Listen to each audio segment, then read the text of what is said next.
This is CGTN, China Global Television Network.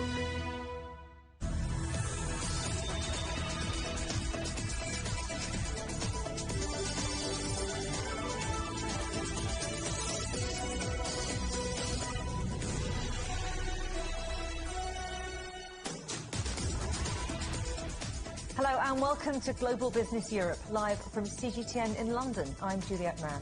And I'm Robin Dwyer. Our top stories. The WHO urges further study into the origins of COVID-19, saying no stone should be left unturned as it unveils its long-awaited report. Nobody is safe until everyone is safe. World leaders call for a pandemic treaty so the global community is better prepared next time. The ships are moving again, but an investigation is underway into how the blocking of the Suez Canal occurred. Chinese government bonds are to be traded in London. What will that mean for the world's second largest economy? And a home in Italy can be yours for just €1, but buyers will need to roll up their sleeves.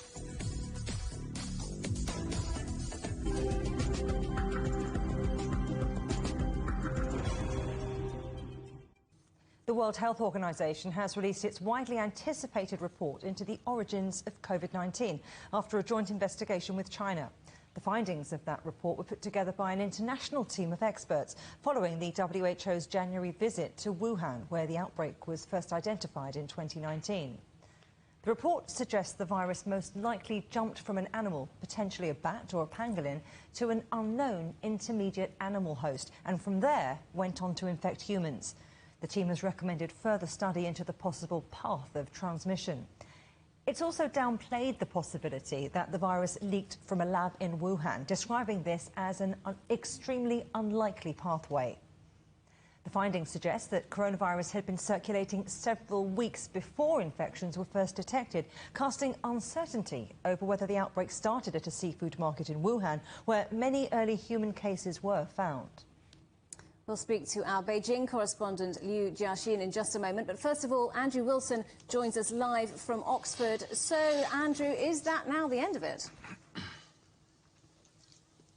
No, not at all. In fact, there's even more to come than perhaps we imagined before we heard this press conference. We have the four hypotheses about how it may have come in on frozen food, but that's unlikely. It could have come from a virus lab, but that's also unlikely. It's pretty certain that SARS-CoV-2 is a virus very, very closely connected to those found in bats, so the bat is probably the likely source, probably through another animal. But they haven't found a bat with a human coronavirus in it. They haven't found a source of the virus in terms of geography or indeed in terms of any kind of animal specimen infected with the same virus that's now being killed, has now killed 2.5 million humans around the world. So that still needs to be done. All we've been presented so far is what the scientists consider on the evidence that they've got, what is likely and what is less likely. But they've made it quite clear what they want to know on all these four hypotheses is more information. They need more data, and more importantly, they need more time on the ground with their Chinese counterparts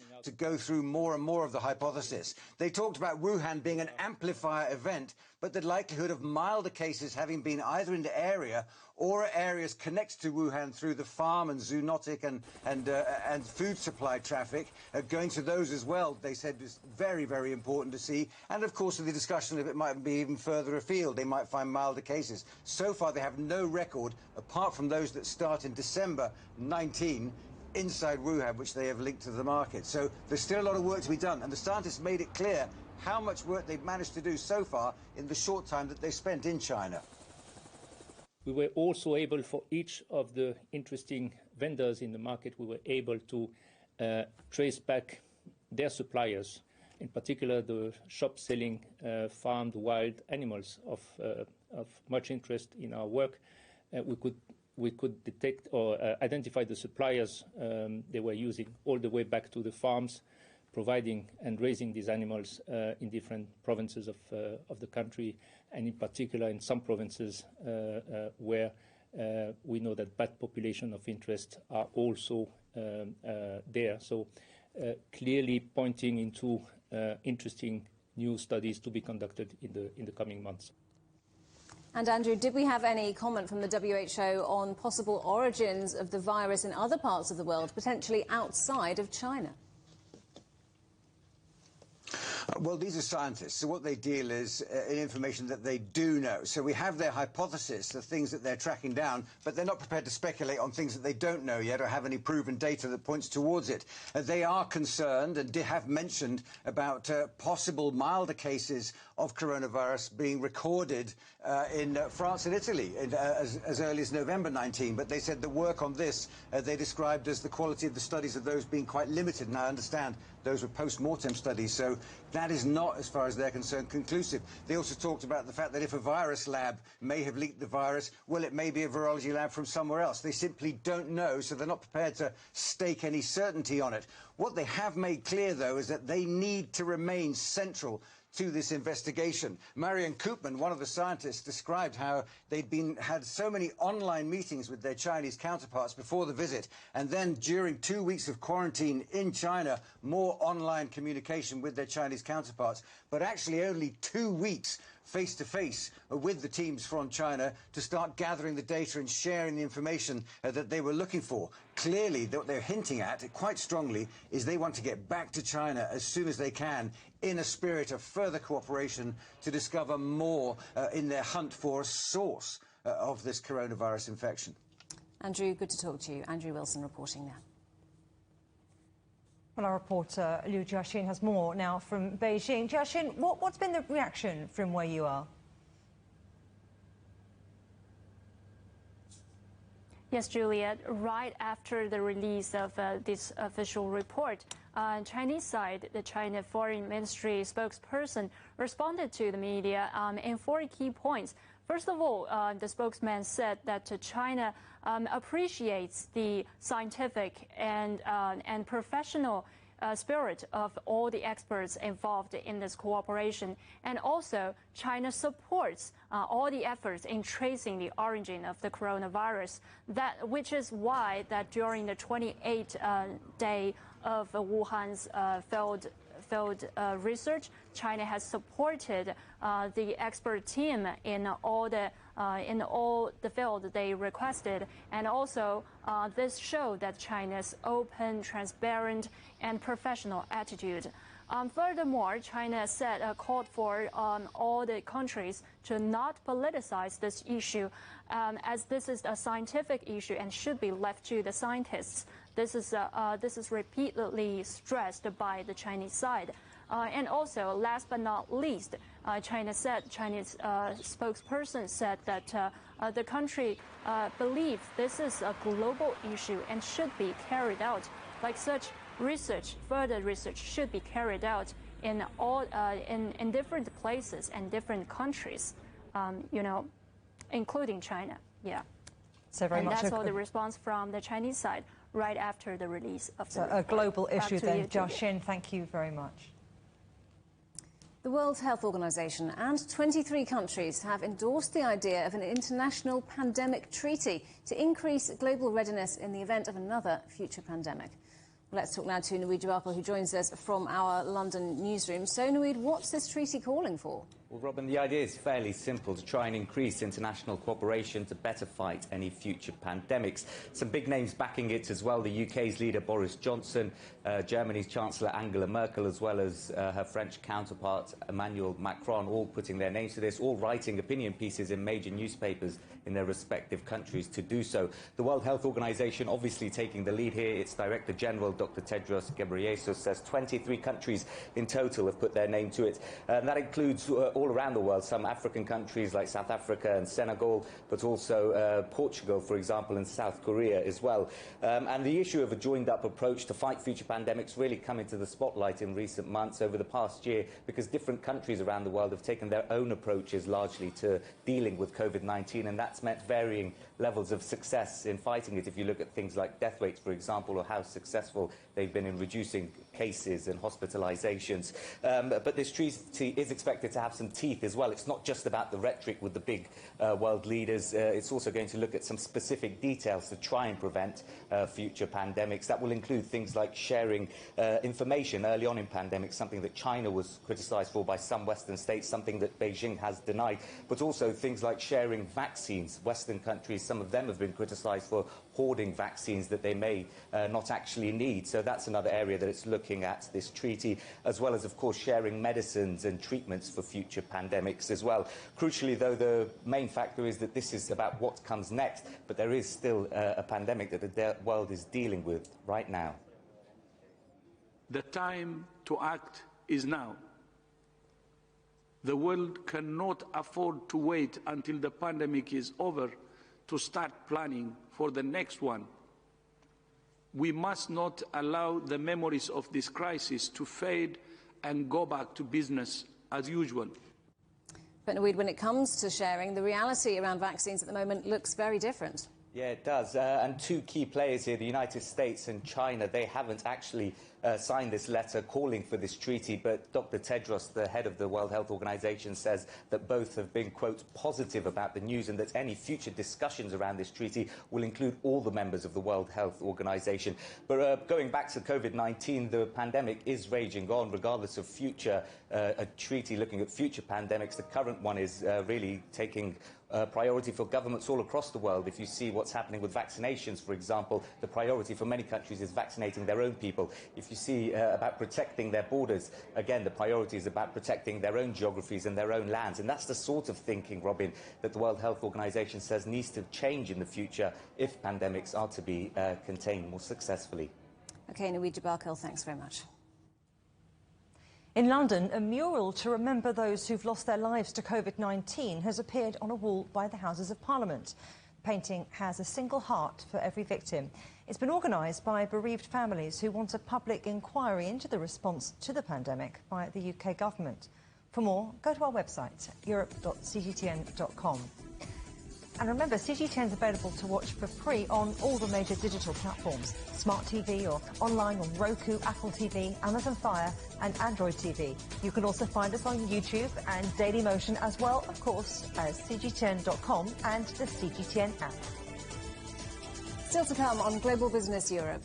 The US warns of new tariffs on British exports after plans by London to tax the tech giants of Silicon Valley.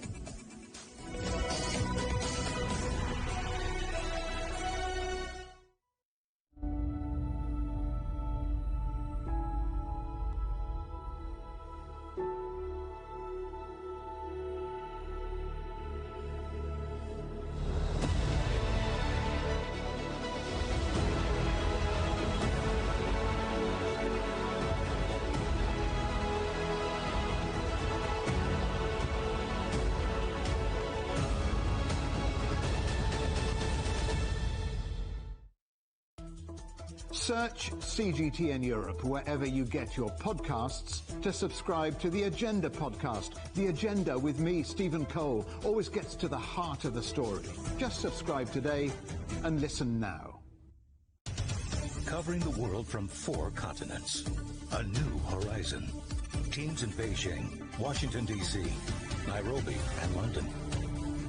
Who connect, interact, and inquire to bring you the stories that matter to all.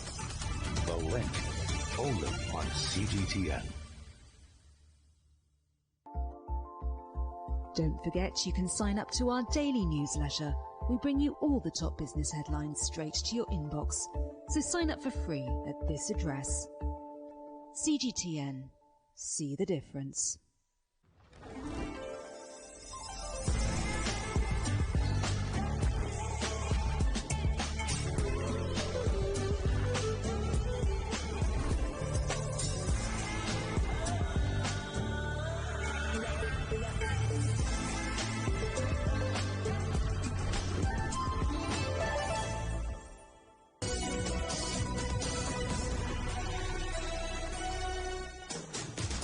Welcome back to Global Business Europe, live from London. An investigation is underway into what caused a massive container ship to become stuck in the Suez Canal for 6 days, disrupting global trade worth billions of dollars. Shipping has resumed through one of the world's busiest waterways after authorities managed to refloat the Ever Given vessel on Monday. Adel Al-Hamarouki reports. After nearly a week, the grounded container ship Ever Given is finally moving in the Suez Canal. Egypt is relieved that its vital waterway is no longer blocked, so trade can resume for Europe, the Americas and Asia. Dredgers and 15 tugboats managed to float the mammoth ship, with a little help from the moon tides to provide buoyancy. The Canals Authority says that floating the Ever Given without unloading its cargo was a significant achievement. We hoped that it wouldn't take that long. It was very hard to accomplish the rescue mission with this maneuvering. For a ship 233,000 tons in weight and 400 meters in length to get stuck in a canal 250 meters wide, it could have taken months to float it if the grounding had happened elsewhere. More than 130 ships are scheduled to pass through the waterway over the next day. Egypt says it'll expand the canal's capacity and will buy bigger equipment to avoid a similar crisis in the future. We will expand our capabilities. Instead of having a tugboat with power to drag 150 tons, we will get tugs with 250 to 300 tons capacity. We're also bringing in 2 new dredgers. They are going to be the biggest in the region. We've gained experience and learned from this experience. The Ever Given will not leave Egypt just yet. The ship will be inspected and an investigation into the grounding will begin. It will be part of a legal battle between the Suez Canal Authority and insurance companies over who's going to pay the bill for blocking one of the busiest waterways in the world. The Ever Given is free and sailing.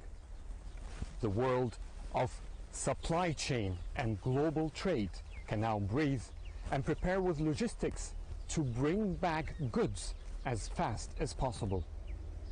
Adel Al-Hamarouki, CGTN, from the Suez Canal, Egypt.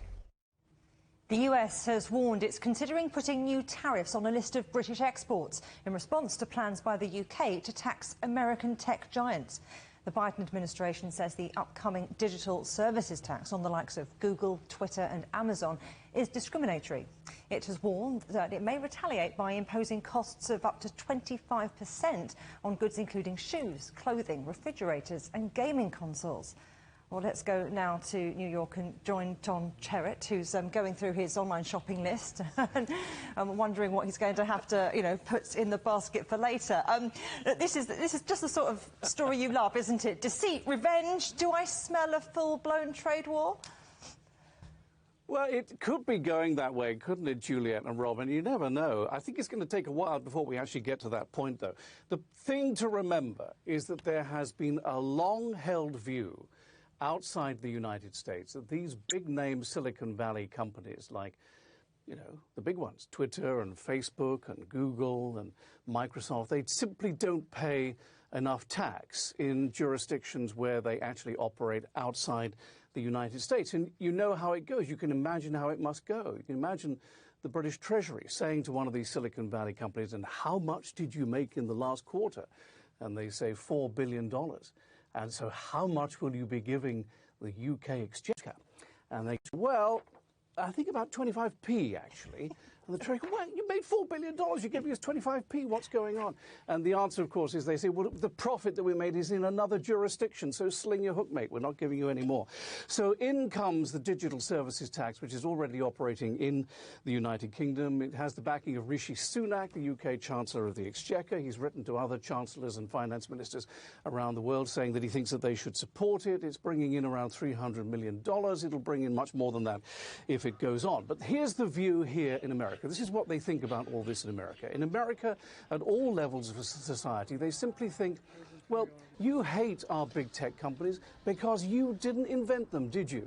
There is no European Google. There is no European Twitter. There is no equivalent, really, of Snap, Inc. and all the others that we've got going around. And yet we bring jobs, they say, to your jurisdictions, and we bring life enhancement with our products. So there's a lot of harumphing here. In return, then, the Biden administration is proposing a 25% tax on lots of UK goods, including ceramics, makeup, overcoats, game consoles and furniture. I have no idea how they come up with that list, but there it is.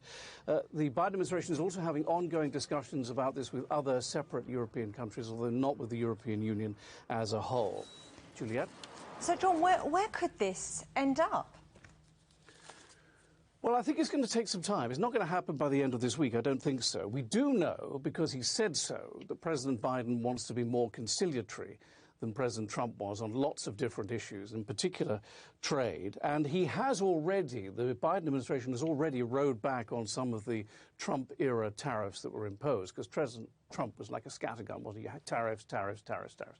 Mexico, Canada, the European Union, Britain, whatever, Japan, whatever he needed at the time. So those tariffs have been rode back on things like single malt whiskey and aircraft parts. But US 301, which is this possible plan to tax UK companies up to 20%, is going ahead. Now, there's a fairly lengthy consultation period before it can be brought into law, and I think it's going to not happen any time in the next couple of weeks, if not the next couple of months. I also think it's worth pointing out that Facebook has actually paid back taxes in France to the tune of more than $100 million.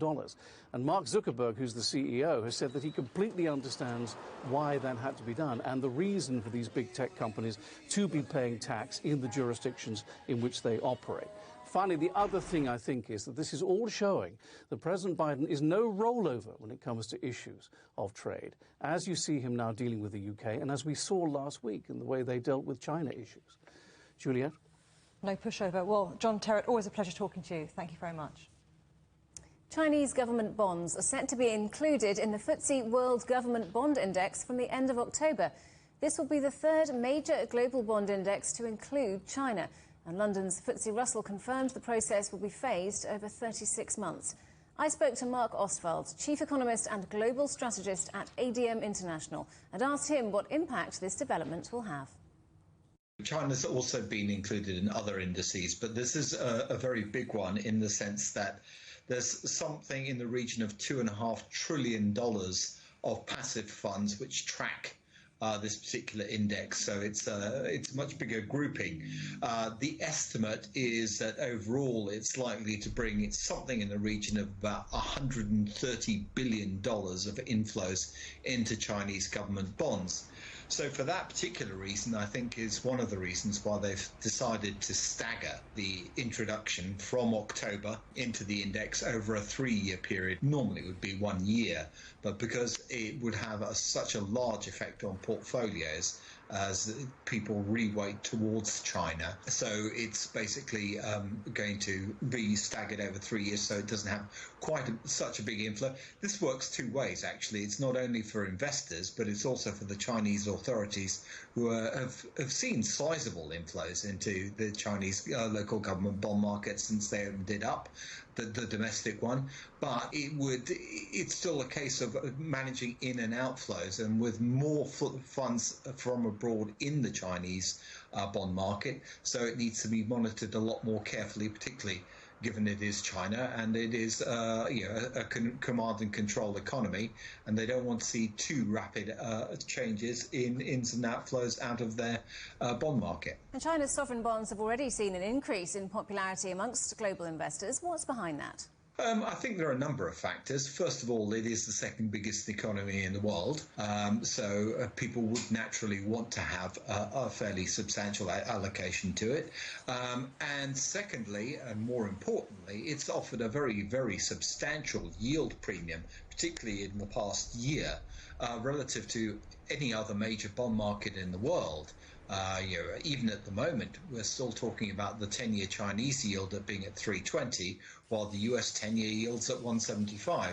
That is very attractive. Beyond that, particularly during the fourth quarter of last year, the strength of the Chinese yuan made it almost like a big win-win situation for investors desperate for returns, above all in the low-yielding fixed income markets that we have around the world.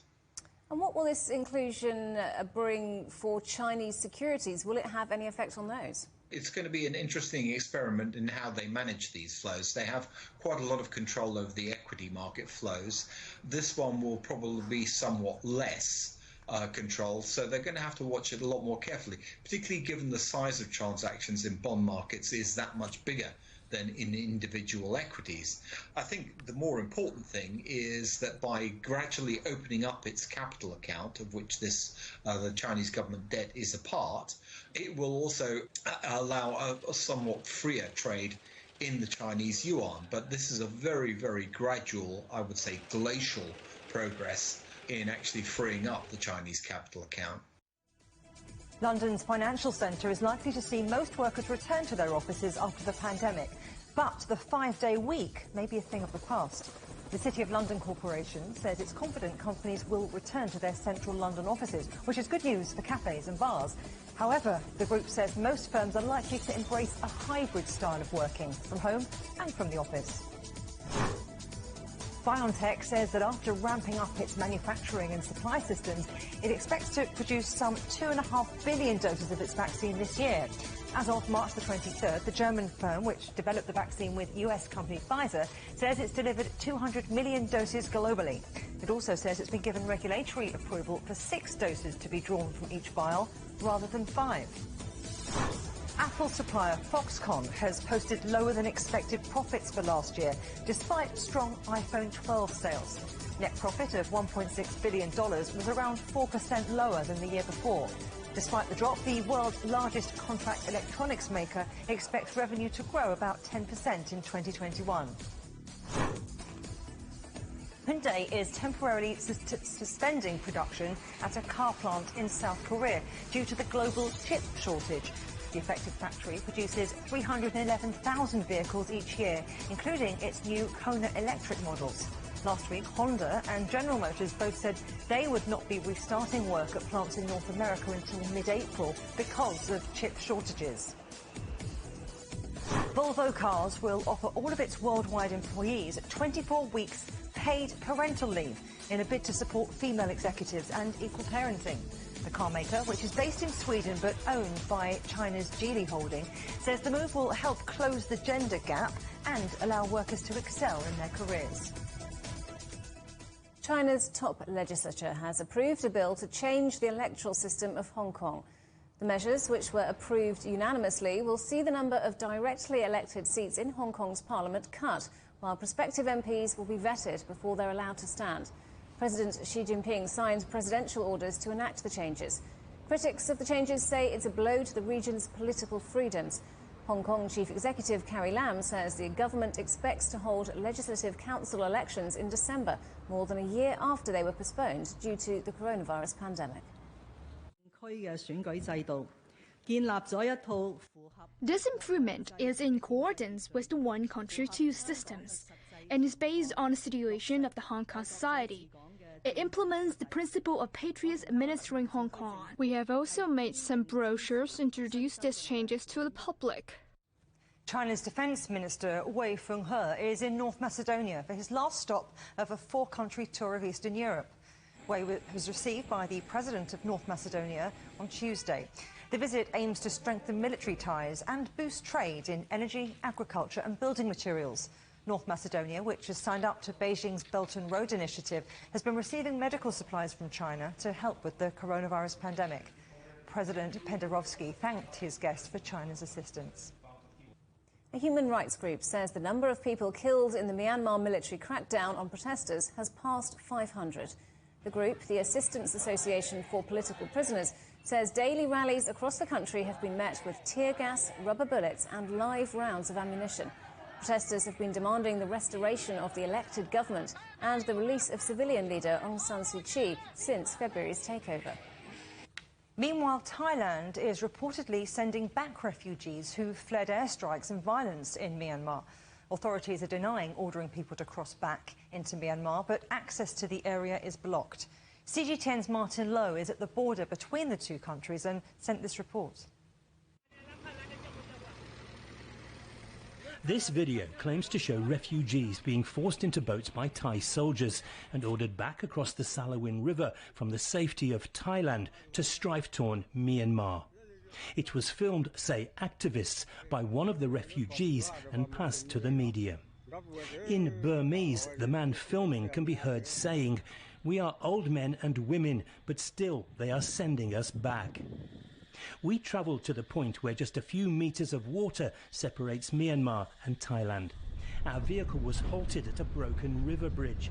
The Thai villagers took us to the border in the back of a 4x4. We tried to independently verify what was happening to the refugees, but were stopped at this military checkpoint. Well, this is as far as we can go. Roads leading to the area where the refugees are supposed to be have been blocked by soldiers from the Thai army. We've been told to turn around and go back. Before leaving, we saw this boat arrive from the Myanmar side. It was said to be carrying wounded and flying a medical flag. At first, it was turned around by Thai soldiers. Though a short while later, it was allowed to land. I was hurt by blast from an airstrike. Now villagers live in the jungle, especially at night when the planes come. It's not safe, I'm afraid. The Thai military told us we couldn't be allowed access to the refugees because of border security and the risk of catching COVID-19. Exactly what is happening behind the barriers, for now, is unclear. Martin Lowe, CGTN at Mae Sariang on the Thai-Myanmar border. You're watching CGTN. Still ahead. Eyewitnesses testify on the second day of the George Floyd murder trial. We'll be live in Minneapolis.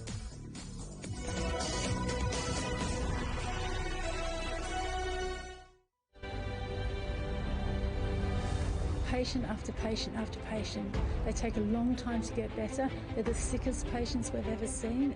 It's a race against time because we can all see the threat that our NHS faces, the pressure it's under. We're dealing with something we knew very little about. Europe's first 2 epicentres in February have received their first dose of the Pfizer-BioNTech vaccine. Another day, another grim milestone for the UK in its fight against COVID-19. 100,000 people have now lost their lives after contracting the virus.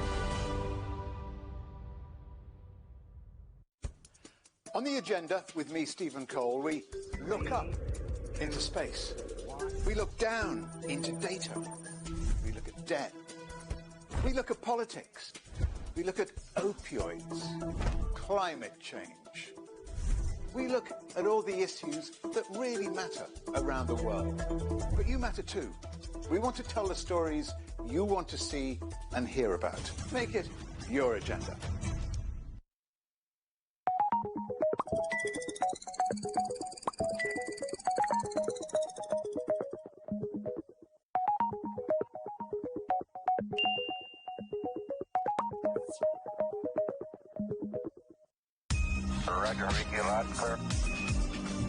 We can try out the wild and crazy ideas.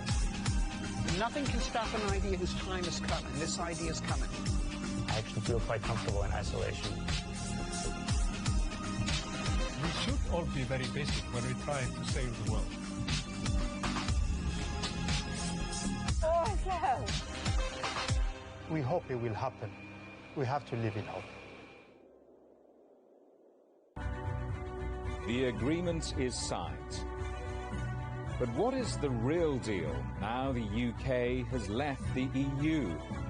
For trade, for business, for the city, for ordinary people. Make sense of Brexit with CGTN.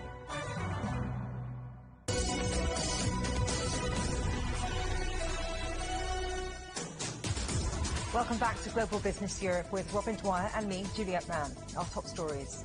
The WHO urges further study into the origins of COVID-19, saying no stone should be left unturned as it unveils its long-awaited report. Nobody is safe until everyone is safe. World leaders call for a pandemic treaty so the global community is better prepared next time. And the ships are moving again, but an investigation is underway into how the blocking of the Suez Canal occurred. With the first phase of the WHO global study into the origins of COVID-19 complete, the next phase will focus on potential animal origins, as well as other regions where the virus first spread. Our reporter Zhou Jiaxin has more on the research carried out in China's Wuhan. From the very beginning of 2020, China has been cooperating with the World Health Organization on the coronavirus. This included a timely submission of its genome sequence. Through the whole year, integrated databases containing all the available coronavirus sequences and metadata were put together for the Global Health Agency. The WHO said studying the earliest cases in Wuhan helped the research. The epidemiological group looked retrospectively at a database of reported influenza and other respiratory illnesses in Wuhan during the later part of 2019. It also analyzed more than 4,500 lab samples stored at various hospitals in the region, as well as pneumonia-specific mortality rates and medications in retail pharmacy. Their findings fit one conclusion. We cannot, by that process, say there was absolutely no circulation and there were no cases before December, because that's not what you can do by this approach. But what we can say is there's no evidence for widespread circulation much earlier. But how did the virus appear in Wuhan? It's not an environment for bats and pangolins, which have been considered most potential reservoirs of coronaviruses. The team of experts pointed to various animal species moving in and out of the city, particularly in Huanan's seafood market, a location linked to the initial outbreak. The market was dealing primarily with frozen product, in particular frozen animal products and mainly seafood. But there were also vendors selling products from domesticated wildlife, farmed wild animals and their products. But the WHO also said there was no obvious cluster of cases based on exposure to raw meat or fur animals. Meanwhile, the sequence data also suggested the possibility of unsampled chains of transmission outside the Huanan market cluster. Then the Joint Animal Research collected 50,000 samples of the wild animals covering 300 different species. All came out negative. Comparison of the data from sequence databases with those from surveys of potential reservoir species show that possible reservoirs are massively undersampled, and the research in this area is not sufficient. Scientists in the next step will continue searching for evidence of the earliest circulation by integrated databases at the global level. And they insist an international perspective in this joint endeavor will bring about a science-based conclusion. Zhou Jiaxing, CGTN, Wuhan. Speaking to CGTN, Dr. Gao Fu, the director of China's CDC, said tracing the origin of the virus should not be confined to Wuhan or even China. In terms of traceability, I think we should be more open. We can't restrict our search to Wuhan or China. We should include the whole world, even the Antarctica and the Arctic. Origin tracing is now an open scientific question, and we can't limit our attention to one particular place. It seems that we need to open our minds to think about the origin of the virus. It's possible that even after all this effort, we may not find the source of this virus. But suddenly, there'll be another coronavirus that's very similar to it. This is a very real possibility. China and Russia have agreed to partner up in the production of more than 60 million doses of the Russian Sputnik V vaccine. According to the Russian Direct Investment Fund, production is scheduled to begin in May. Joining us now from Moscow is the head of the Russian Direct Investment Fund, Kirill Dmitriev. Thanks ever so much for coming on the programme. Now, you've been marketing Sputnik V around the world. How important is this deal with China? Well, I think we have great partnership with China on production, just as we have with India, Brazil, Korea, many other countries. And I think it's very important that countries come together to produce the vaccines. We all know there is a shortage of vaccines in the world. The shortage will continue throughout the year. And it's very important that countries come together and match production capacity with vaccines that are needed to be produced. So I think it's a great partnership with China, and I think it's an example how countries can cooperate really for the benefit of people of the world. You mentioned vaccine shortage there, but about 50 countries globally are waiting for their Sputnik V vaccines. So what's the commitment and what's the timetable for rollout? So actually already 57 countries registered Sputnik V, and we basically started delivery to many of the countries already. We have a significant demand, of course, for the vaccine, and the focus is on the vaccination of Russian people right now. But we believe we have capacity to produce vaccine for 700 million people this year, and this is done through many partnerships in actually 10 countries that are producing Sputnik V vaccine. So we are delivering right now, and definitely we are one of the most efficient and safest vaccines out there, and we are partnering with some other vaccine producers as well, and believe that partnership should be at the forefront of different countries working together on the vaccines. Let's talk about the European Union, because the European Medicines Agency has been evaluating Sputnik V for several weeks now. What do you think the hold-up might be? Well, first of all, they will have some visits to Russia this month, and, we believe that EMA is very professional, and we know it has some of the best scientists of the world. So we expect the review to be scientific. I think it's more of some of the comments that came from European Commission that were quite surprising. And we'd like to separate scientists. We'd like to separate politicians like Angela Merkel, who's been very supportive of Sputnik V vaccine, and President of France, Prime Minister of Italy, and many others, of course, Chancellor Kurz of Austria, and some strange comments we hear from European Commission where some people basically say, oh, we don't need Sputnik. And to us, it's a very surprising comment from some people who are actually responsible for procurement of vaccines. We actually see that procurement of vaccines in Europe has not been very successful up to date, and definitely Europe should consider Russian vaccine, Chinese vaccines, other vaccines, and the only criteria should be not politics but science and data. Well, Mr. Dimitri, it's a pleasure talking to you. Thank you very much for your time.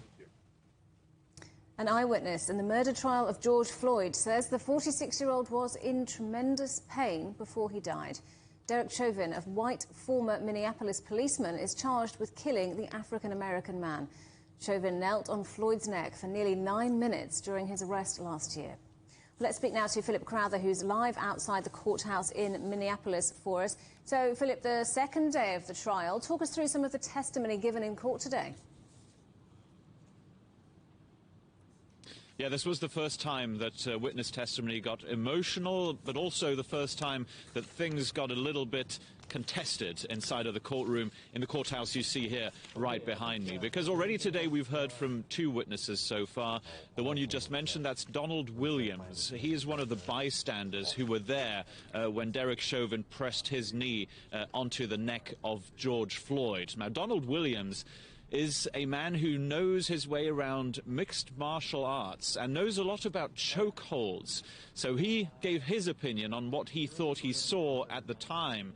He said that he believed he saw a murder happening in front of his own eyes. And what Donald Williams then did, once the ambulance had left with George Floyd and his lifeless body on board, was he actually called the police on the police. He called 911 and told them that he thought he had just witnessed a murder. Now, Donald Williams, the bystander, was also cross-examined thereafter by Derek Chauvin's attorney, by the defense. They are trying to find holes in his testimony and essentially, I think, are trying to make it look like he's not a medical expert, not somebody who can really define what a deadly chokehold might be and what might not. Now, the witness who we expect to come back from recess any moment now, she is actually only 18 years old. She was a minor at the time of George Floyd's death, and that is why we actually don't see her on camera. She is another bystander, and not just any bystander. She's the girl who filmed that infamous video that pretty much the whole world has seen, and she also got emotional when Donald Williams, he wiped a few tears from his face, and this second witness, the 18-year-old girl, well, she was actually crying throughout when she thought back to what she had filmed in May of last year. So some emotional testimony today then, but plenty more testimony still to come. What can we expect in the coming days and weeks? It's going to take a while, essentially. What we're seeing now are witnesses brought in by the prosecution, by the state of Minnesota. These are witnesses that are supposed to help make the case for the prosecution that this was indeed either second-degree murder or second-degree manslaughter or third-degree murder from Derek Chauvin. It's, of course, that jury of 14 right now and 12 eventually who will deliberate, who will actually make that decision. Now, how long is this going to take? Well, the judge believes that it could be around 4 weeks of testimony before we reach closing statements from the prosecution and from the defense, and that, of course, then immediately leads into deliberation by the jury. The jury, of course, that has to come to an anonymous decision if they are to find Derek Chauvin guilty of murder. Only one juror has to have a little bit of doubt for this not to be a unanimous decision, and that then leads to a mistrial. Philip Crowther, live in Minneapolis. Many thanks. The United Nations is seeking $10 billion in aid to help Syria as the COVID-19 pandemic ravages a country beset by 10 years of civil war. The appeal came as the annual Brussels conference on Syria, co-hosted by the UN and the European Union, gets underway. The UN says at least 24 million Syrians need aid today, a rise of 4 million over the past year. Iran will not stop its uranium enrichment program before the United States lifts all sanctions, according to Iranian state TV. Washington has said it was considering a new proposal to jumpstart talks on the 2015 nuclear deal. The agreement removed economic sanctions on Tehran in return for curbs on Iran's nuclear program. Donald Trump withdrew from the deal in 2018 and reimposed US sanctions. The International Criminal Court has upheld the conviction of Democratic Republic of Congo warlord Bosco Ntaganda on charges of war crimes and crimes against humanity. The ICC Appeals Chamber in The Hague confirmed the conviction by a majority decision. Earlier this month, the court ordered reparations of $30 million be paid to his victims. Japan's health minister has apologized after some of his staff members were found violating coronavirus safety precautions. 23 ministry employees ate dinner together 3 days after Tokyo had emerged from a state of emergency over COVID-19 infections. The government has continued to ask restaurants to close at 9 p.m. and for the public to limit gatherings. Despite research suggesting that COVID-19 may have been harboured by bats, Thai villagers are undeterred by their quest to collect bat droppings, or guano, which is used for fertiliser. Collecting bat guano is lucrative, but it's high risk. Dusita Kautrao reports. In the mountains of central Thailand, in areas inhospitable for human beings, we hike up the steep incline, climb up the shaky vertical ladder, pull ourselves up on ropes. As we approach the entrance, it's a big sigh of relief, but that feeling was short-lived. We ventured into the darkness. Overhead, millions of bats. Underfoot, snakes, ticks, cockroaches. Out of sight, potentially some of the world's deadliest unknown viruses. Dangers surround us, dripping from the walls, circulating in the air. Scientists would say that caves like this is perhaps more dangerous than any hospital ward. Local villagers would disagree. This cave has provided a source of income for many families that live nearby for generations. And it is because of this. Mountains of it. The smell is potent. It looks like black snow. But it's lucrative, estimated to be worth millions of dollars each year. Every day, local villagers creep into these bat-festooned caves to scrape up this precious fecal deposit. They've been doing this for generations and are undeterred by the threats of a virus. As you can see, the quantity is huge and it's renewable, and this makes it the best organic fertilizer in the world. Somkiat has been collecting bat guano for decades. His casual attire, a stark contrast to what scientists and researchers wear when investigating caves. The threat of diseases, not a concern for this cave's guano collectors. When news came out, I was scared, but I think about past generations that have been doing this and had never been sick. I have been coming up here every day and I am fine and healthy. They spend around 5 hours inside the cave each time. Large pieces of cloth are placed to collect the bat droppings. Rudimentary tools scoop it up into large sacks. The sacks go down the mountain and gets processed into fertilizer, a fertilizer rich in nitrogen, phosphate and potassium, used to boost crops and improve the taste of fruit. We call this farming on mountains, but unlike rice farming, there's no problems with drought or floods. They can go and collect bat droppings any time of the year and get paid as soon as they come down. The demand for this fertilizer is very high. As the world views these tiny little creatures with fear and disgust, this province has tied its fortune to bats. For now, it's business as usual in this traditional trade that has been going on for longer than anyone can remember. But viruses take time to evolve. Eventually, someone, somewhere, won't be so lucky. And the impact of that could be a catastrophic case of déjà vu. Lucita Saogao, CGTN, Nakhon Sawan, Thailand. Still to come on CGTN. COVID case numbers are on the rise, but that isn't stopping German holidaymakers jetting off for Easter.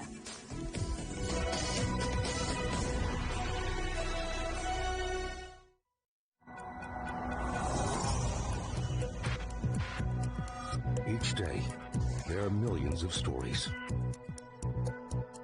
Each one can open new perspectives, new possibilities. Wherever you look, we are there to see, discover, explore. We put the pieces together to find what really matters to you, all around the world, all around the clock. Our reporters are at home across the globe. From our headquarters in Beijing and production centers in Washington, Nairobi, and London, China Global Television Network. Stories from across the globe, reaching people across the globe. CGTN. See the difference.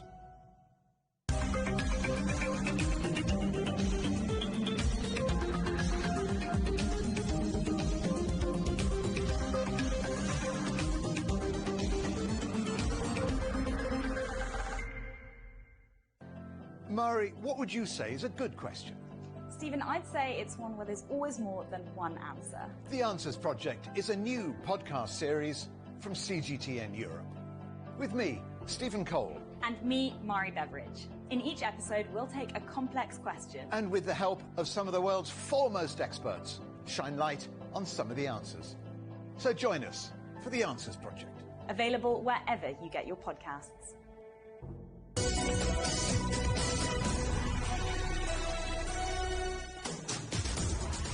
Welcome back. Despite rising coronavirus infections and another month of lockdown, some Germans are packing their bags and preparing to spend Easter abroad. Travelling isn't advised, but hasn't been banned by the German government. For everyone flying back into the country, all that's required as of today is a negative test result. Ryan Thompson has more.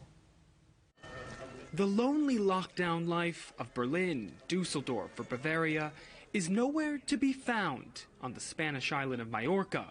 Shops and restaurants are open for business in the so-called 17th German state, and residents from the mainland have arrived en masse ahead of Easter holidays. It's good to be in the sun again, to be able to eat out and look at the sea. It's really beautiful. But though it may seem strange to fly abroad from Germany during a third wave of the virus, it's not against lockdown law.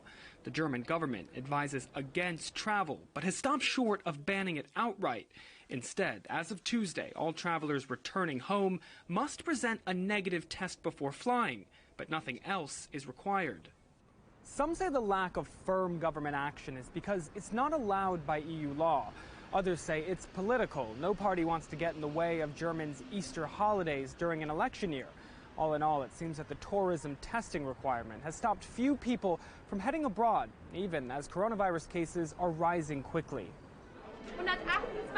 The average number of cases in Germany has doubled in the past month, with epidemiologists warning it could reach record levels, 100,000 cases or more per day in April. Most parts of the country are now far from the target numbers that officials had set to relax lockdown rules. Meanwhile, in Mallorca, the German visitors keep coming. The island is closed to Spaniards, but it's promising Germans easy testing at the airport for the hundreds of flights scheduled this week. No negative result means no ticket home. Ryan Thompson, CGTN, Frankfurt.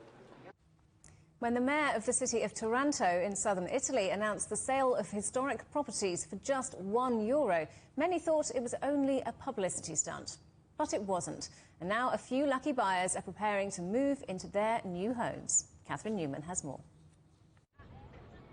A house in the city centre, with windows overlooking the sea. Vincenzo Finelli, an entrepreneur born and raised in Taranto, just bought the home of his dreams in his native city. He paid just €1. I returned to Taranto about 10 years ago by choice, after having had some experience in northern Italy between university and work. And for me to return here is a bit of a return to my roots. My grandfather lived nearby. But there's a catch. Buyers must commit to restoring the houses and living in them. Like many cities and towns in Italy, in the last decades, Taranto has been steadily losing residents to the brain drain of young people leaving to find better jobs further north in Italy or abroad. The €1 Houses initiative was launched by City Hall last year as a solution to Taranto's growing problem of depopulation. When we analysed what we had lost from a demographic point of view, we realised that those who left were mainly young people, high-spending families, and those we call leaving brains, meaning professional categories. The unusual campaign has attracted the attention not only of expats longing to stay close to their roots, but also foreigners dreaming of an Italian dolce vita. I dreamed one day of living in Italy. And yes, when I heard about these proposals to buy a house for €1 in Italy, I thought it could be a great opportunity for me. It was a rather risky choice because I had never been to Taranto. Taranto's town hall has so far put 7 homes on the market, out of 1,300 empty properties at its disposal. The candidates were carefully selected. Families with ecologically sustainable renovation projects in mind got priority over estate agents and property companies. The city hopes the €1 Houses campaign could eventually attract thousands more people, but without more opportunities for employment and investment, the campaign might not be enough to convince people to move to this corner of southern Italy. Catherine Newman, CGTN, London. An Italian mobster has been arrested in the Caribbean after he was identified from his own YouTube cookery channel. Mark Ferran Claude Biart had been on the run for 6 years after fleeing the cartel that previously employed him to smuggle drugs into the Netherlands. He was identified by tattoos on his hands, seen in the videos he made with his wife, which taught people how to make Italian food. He's now been returned to Milan to face trial. And our top stories again. The WHO urges further study into the origins of COVID-19, saying no stone should be left unturned as it unveils its long-awaited report. Nobody is safe until everyone is safe. World leaders call for a pandemic treaty, so the global community is better prepared next time. And the ships are moving again, but an investigation is underway into how the blocking of the Suez Canal occurred. Well, that's it for Global Business Europe. Thanks for watching. There's more on all of our stories at europe.cgtn.com. And do follow CGTN Europe on Twitter, Facebook and Instagram. We're available to watch on smart TV apps such as Roku, Apple TV, Amazon Fire and Android TV. You can also find us on YouTube and Dailymotion, as well as CGTN.com and the CGTN app. We'll see you again tomorrow, same time, same place. From all the team here in London, goodbye.